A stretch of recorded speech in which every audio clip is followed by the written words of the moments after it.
Bismillahirrahmanirrahim. Assalamualaikum warahmatullahi wabarakatuh. Selamat belajar anak-anak. Bertemu lagi dengan Ibu pada mata pelajaran Pendidikan Agama Islam dan Budi Pekerti. Pada kesempatan ini kita akan belajar pelajaran 2, yaitu materi dengan tema mengenal nama Allah dan kitabnya. Adapun subtema yang akan kita bahas adalah mengenal kitab-kitab Allah Subhanahu wa Ta'ala.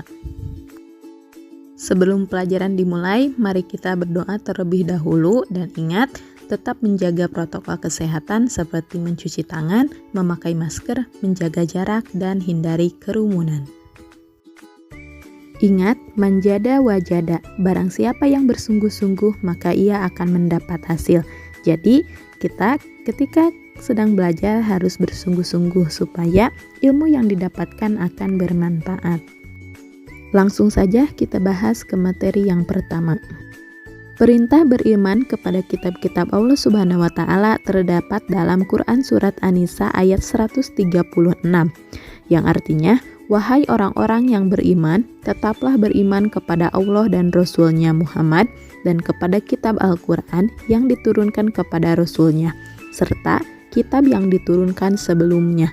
Barang siapa ingkar kepada Allah, malaikat-malaikatnya, kitab-kitabnya, rasul-rasulnya, dan hari kemudian, maka sungguh orang itu telah tersesat sangat jauh. Pengertian iman kepada kitab Allah. Iman kepada kitab Allah artinya meyakini bahwa Allah Subhanahu wa Ta'ala telah menurunkan kitab-kitabnya kepada para rasulnya melalui malaikat Jibril. Iman kepada kitab Allah termasuk rukun iman yang ketiga. Itu artinya hukum beriman kepada kitab Allah adalah wajib. Selain kitab, Allah juga menurunkan suhuf.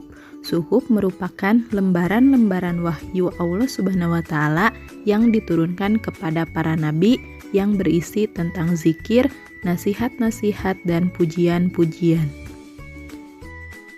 Siapakah nabi atau rasul yang mendapatkan suhuf? 1. Nabi Adam alaihissalam sebanyak 10 suhuf. 2. Nabi Idris alaihissalam sebanyak 30 suhuf. 3. Nabi Ibrahim alaihissalam sebanyak 30 suhuf. 4. Nabi Musa alaihissalam sebanyak 10 suhuf. 5. Nabi Syed alaihissalam sebanyak 50 suhuf. Lalu, bagaimana cara beriman kepada kitab-kitab Allah itu? Caranya adalah dengan meyakini bahwa Allah Subhanahu wa Ta'ala telah menurunkan kitab-kitabnya kepada Rasul-Nya melalui malaikat Jibril. Kitab-kitab tersebut harus dijadikan pedoman hidup untuk menuntun dan mengatur cara kita bersikap dan berperilaku guna mencapai keselamatan dan kebahagiaan hidup di dunia dan akhirat. Apa saja kitab-kitab yang diturunkan Allah Subhanahu wa Ta'ala? 1. Kitab Taurat. Kitab Taurat diturunkan kepada Nabi Musa alaihissalam kurang lebih pada abad 12 sebelum Masehi di daerah Israel dan Mesir.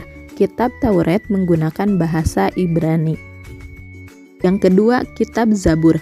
Kitab Zabur diturunkan kepada Nabi Daud alaihissalam ketika beliau menduduki tahta sebagai Raja Bani Israel pada abad 10 Masehi di tanah Kan'an.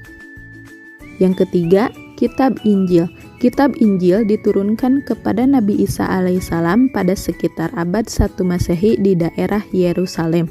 Dalam bahasa Yunani, Injil berarti kabar selamat, pelajaran yang baru atau kabar gembira. Yang keempat, Kitab Al-Quran.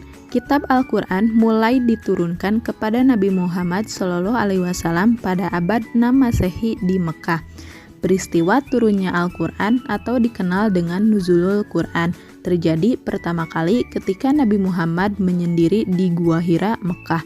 Turunnya Al-Quran menjadi awal diangkatnya Nabi Muhammad SAW sebagai Rasulullah, utusan Allah.